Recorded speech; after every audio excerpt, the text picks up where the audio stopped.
Yesterday, I spoke to you about the situation in the Gulf and explained that the United Kingdom was not involved in the strikes on Iran.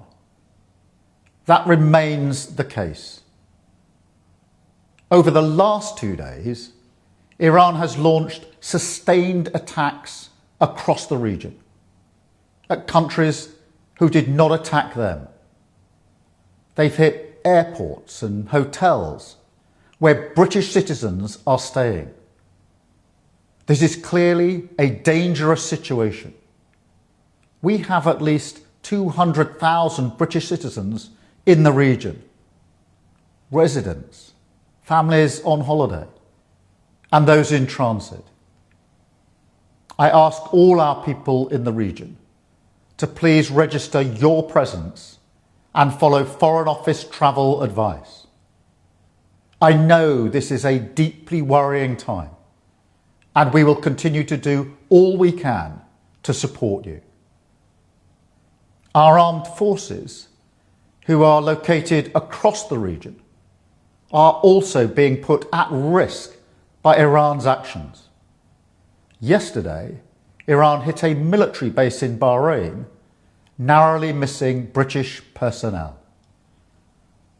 The death of the supreme leader will not stop Iran from launching these strikes. Their approach is becoming even more reckless and more dangerous to civilians.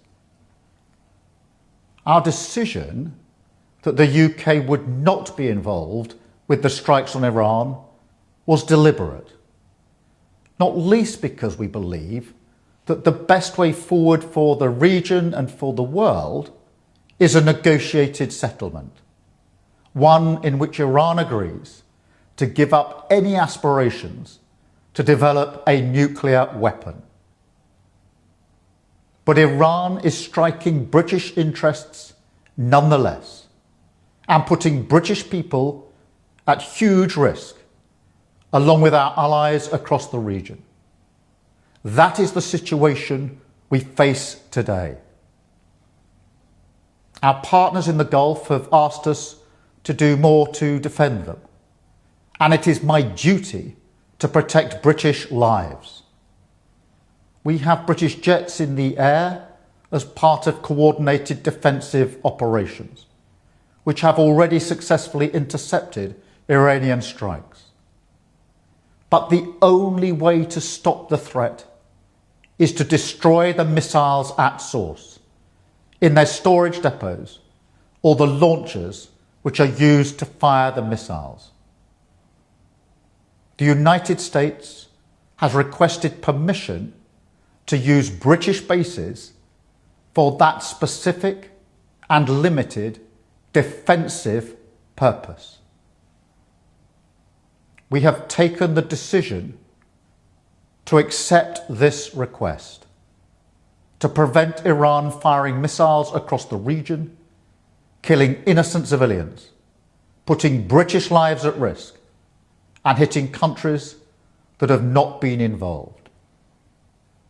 The basis of our decision is the collective self-defence of long-standing friends and allies and protecting British lives. That is in accordance with international law, and we are publishing a summary of our legal advice. We are not joining these strikes, but we will continue with our defensive actions in the region.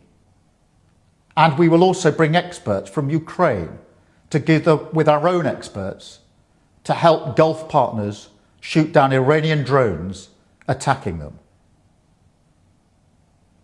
I want to be very clear. We all remember the mistakes of Iraq, and we have learned those lessons. We were not involved in the initial strikes on Iran, and we will not join offensive action now. But Iran is pursuing a scorched earth strategy, so we are supporting the collective self-defense of our allies and our people in the region. because that is our duty to the British people. It is the best way to eliminate the urgent threat and prevent the situation spiralling further.